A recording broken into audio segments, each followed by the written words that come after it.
And now she waves as Prime Minister. Her Majesty, the Queen, has asked me to form a new administration, and I have accepted. It is, of course, the greatest honour that can come to any citizen in a democracy. I know full well the responsibilities that await me as I enter the door of number 10, and I'll strive unceasingly to try to fulfil the trust and confidence howsoever they voted.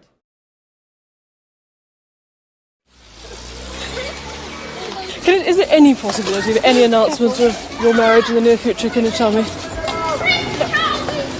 Can you tell me if there's any possibility? I'm not going to say anything, really.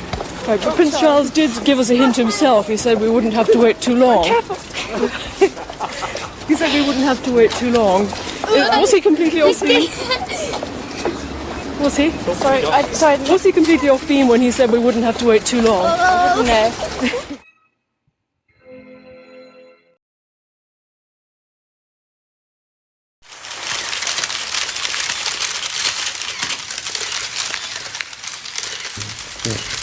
Can you find?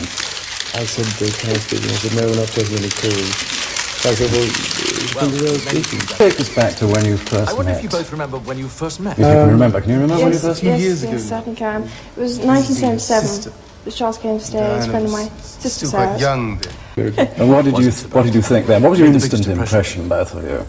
She was very What did you think about Lady Diana? Well, I remember thinking what a very jolly and amusing and for you. I don't know what she were simply marvellous. Pretty amazing. What came back to reply? You don't, but I am. And they were rage. No, And delighted. I mean, eventually I got the number because they were staying somewhere else. Just delighted and happy. And I'm amazed that she's been brave enough to take me very on. much in love. And I suppose in love. Yes, absolutely. Whatever in love means. Whatever in love means. It means two very happy people. Yes. As you can see. Well, from us, congratulations. Thank you Thank you very very much. much. Very kind.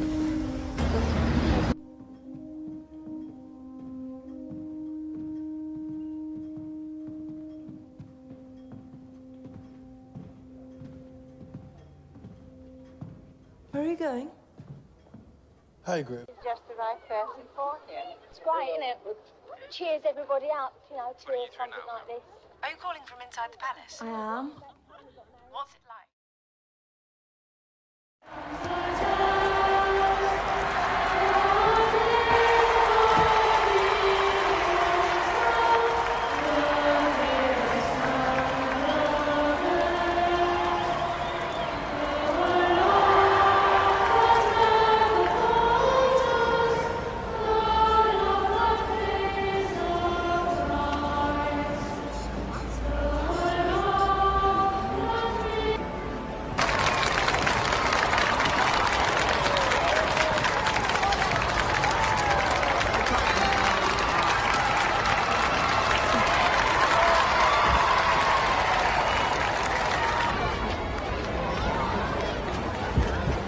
Married, honourable estate.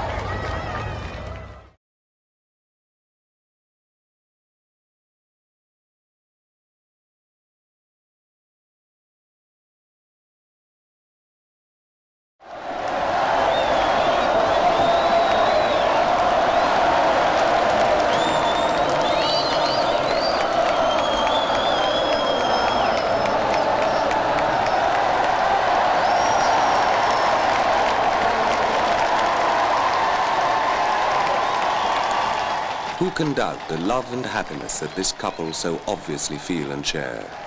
So strong that for one inspiring day, a whole nation can forget its troubles to unite in wishing them well.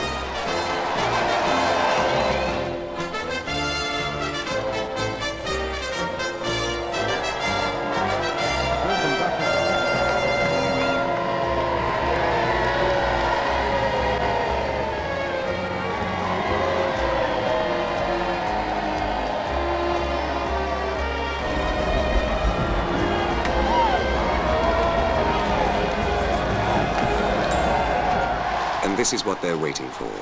An appearance on the balcony of Buckingham Palace, which has seen so many royal and national occasions in the past. A kiss, which receives a roar of approval from the crowd, who called the couple back and back again onto the balcony. And here now is the first car in the royal procession tonight. The arrival of His Royal Highness the Prince of Wales with Lady Diana Spencer. A moment that the crowds have been waiting for hours and hours. And the lovely Princess Margaret, Countess of Snowdon, looking very pretty and feminine with this frilled dress. Both choosing shades of red, Lady Diana and Princess Margaret, as they come into the foyer. Several minutes, the Prince and Princess emerged, showing no sign of the long flight.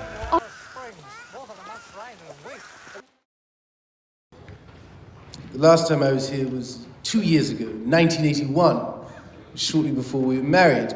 At that time, everybody was saying, good luck, and hope everything goes well, and how lucky you are to be engaged to such a lovely lady. My goodness, I was lucky my enough goodness, to marry.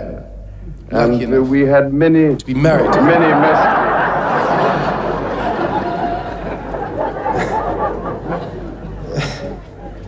It's amazing what ladies That's do the thing when about you're ladies. back. Get up to your backstage.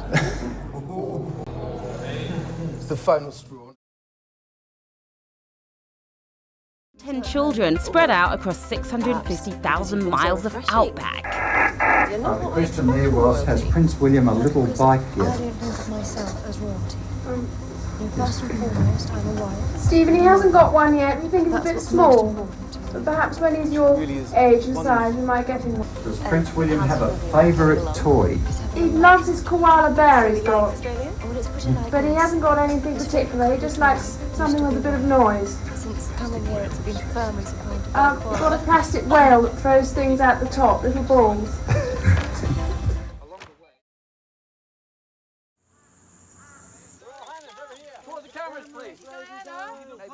Getting closer together as possible. Princess Diana, over this way. Yeah, that's great, thank you. Get some waves for the Australians.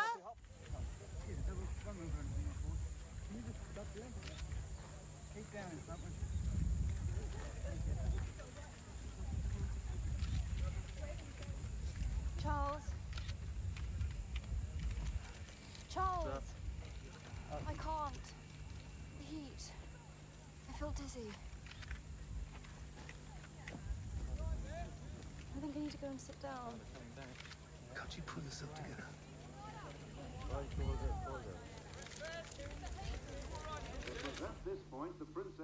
Weak and fragile. One can't rely.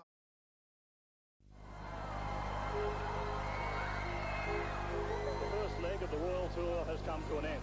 The Prince and Princess have seen a fair slice of the Northern Territory. The couple emerged 2,000 well wishes were there to greet them. But the more formal welcome came from the Governor General and the Prime Minister. We're absolutely delighted to be here. Thank you so much. Hours before they were due to arrive in the city, tens of thousands of people began lining the streets from the airport. By now, the place was Scale and excitement. Please welcome the heir to the throne and Australia's future king, His Royal Highness the Prince of Wales.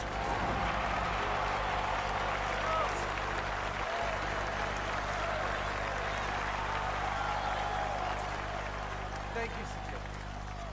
In case you've been living in a cave, perhaps I should introduce you to a most remarkable woman and mother who I am proud to call my wife.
Her husband's shield blacked out on the rolls.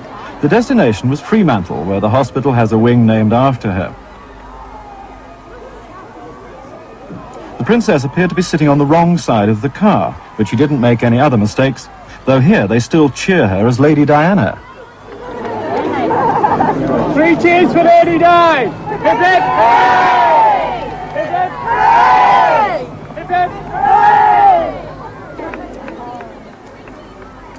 And she was rapidly into mass handshaking. A pursuit she continued in Perth when she rejoined her husband, and he it was who had to dissuade her from overdoing it, knowing there was another 100 yards to go yet. This lunchtime walkabout was thought by the palace people to be the best to date. There were 10,000 people held only by a single rope, and that allowed plenty of freedom, like the freedom to stroll over for a handshake.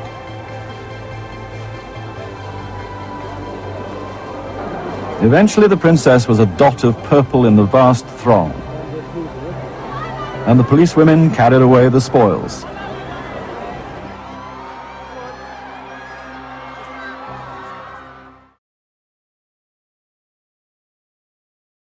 Could not guarantee that the 10-month-old prince would crawl.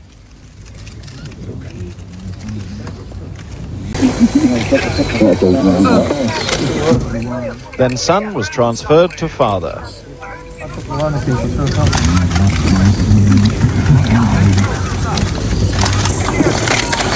He wants to stand up all the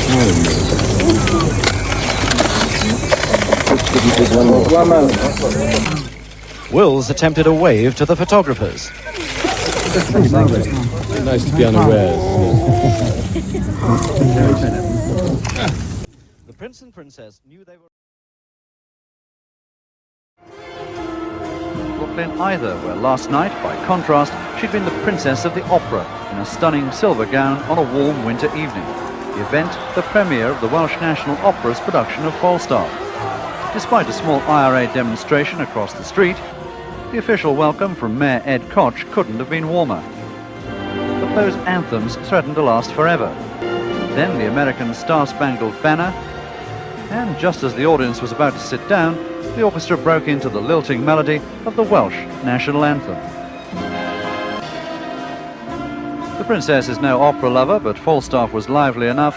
Backstage, she told even the smallest members of the cast it had been a wonderful show.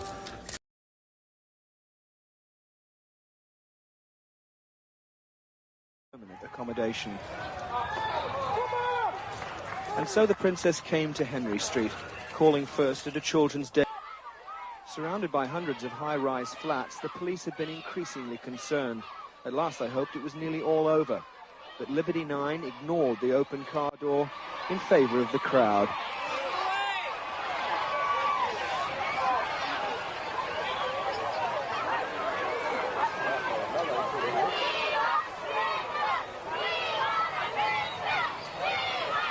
The delight of these people in having her there was underlined by the hope that her presence on the Lower East Side would highlight the plight of the homeless to the rest of America.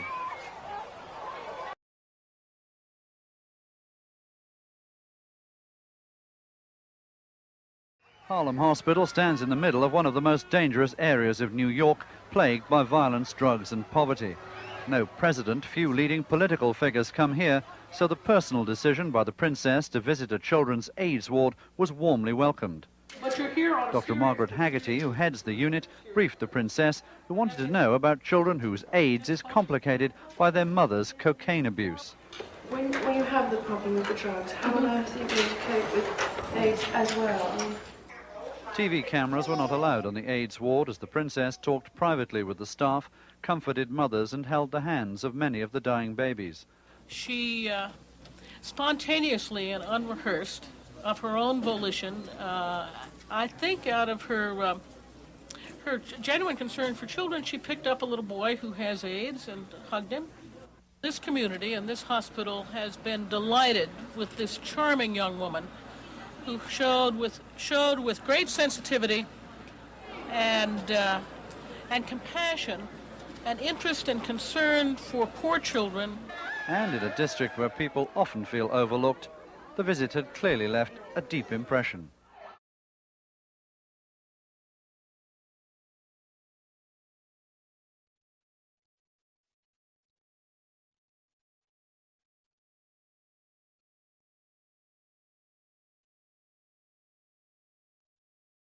after 11.5 wonderful years, and we're very happy that we leave the United Kingdom.